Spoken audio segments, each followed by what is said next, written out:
જૂનાગઢમાં દર વર્ષે યોજાતા શિવરાત્રીના મેળાના વખતે મિની કુંભ જાહેર કરતા અલગ જ નજારો જોવા મળી રહ્યો છે. ભવનાથના મેળામાં લોકોની ભીડ ઉમટી રહી છે. ભજન, ભોજન અને ભક્તિના ત્રિવેણી સંગમમાં 250થી વધુ અન્નક્ષેત્ર ધમધમી રહ્યા છે. આ અન્નક્ષેત્રમાં અલગ અલગ પ્રકારના ભોજન પ્રસાદ પીરસી સેવાભાવી લોકો પુણ્યનું ભાથું બાંધી રહ્યા છે.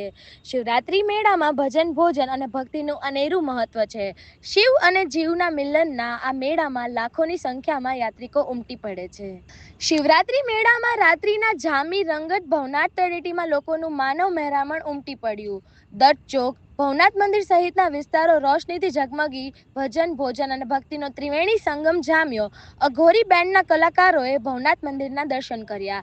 રાત્રિના સમયે શિવરાત્રીના મેળાનો અદ્ભુત નજારો આવ્યો. સામે નાગા સાધુઓએ પોતાના ધૂણા પર કરતબ અજમાવ્યા. શિવ અને શિવના ગણ નાગા સાધુઓના દર્શન માટે મેળાનો માહોલ જામ્યો.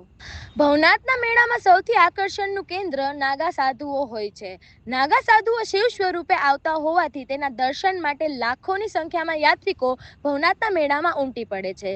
આ સાધુઓ જટા અને દાઢી રાખે છે, તેનું પણ વિશેષ મહત્વ છે. જૂનાગઢના ગિરનારની તળેટીમાં ભવનાથના મેળામાં આવતા સાધુઓ, ખાસ કરીને નાગા સાધુઓ માટે જટા એ માત્ર લાંબા વાળ નથી, પણ તેમના આધ્યાત્મિક જીવનનું એક અત્યંત મહત્વનું પ્રતીક છે. ભગવાન શિવનું સ્વરૂપ સાધુઓ ભગવાન શિવને પોતાના આરાધ્ય દેવ માને છે. શિવજી વ્યોમકેશ કહેવાય છે. ભવનાથ મંદિરમાં આવેલા મુરગીકુંડના મહાશિવરાત્રિના દિવસે રાત્રિના નાગા સાધુઓની રવેડી પૂર્ણ થયા બાદ તેમાં શાહી સ્નાન થાય છે. જે કુંડમાં શાહી સ્નાન થાય છે તે મુરગીકુંડની નજીક મુરગી માતાજીનું મૂર્તિ છે, જેનું મુખ હરણનું અને શરીર સ્ત્રીનું છે. મુરગીકુંડનો અનેરો મહિમા. ભવનાથ તળેટીમાં સાધુઓએ અલખનો નાદ જણાવ્યો છે. નાગા સાધુઓ અલગ અલગ રીતના શિવને પ્રિય થવા માટે ભક્તિ કરે છે. અનેક સાધુઓએ પોતાનું શરીર રુદ્રાક્ષથી ઢાંકી રુદ્રાક્ષનું શું મહત્વ છે, નાગા સાધુઓએ મહાદેવનો ગાણ ગરવામાં આવ્યો છે. રુદ્રાક્ષ વિશે સાધુ કહે છે કે રુદ્રાક્ષ જમીન કલ્યાણ માટે છે.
शिवला मोरी राखियो शिवनंद के असवार ओम नमः शिवाय।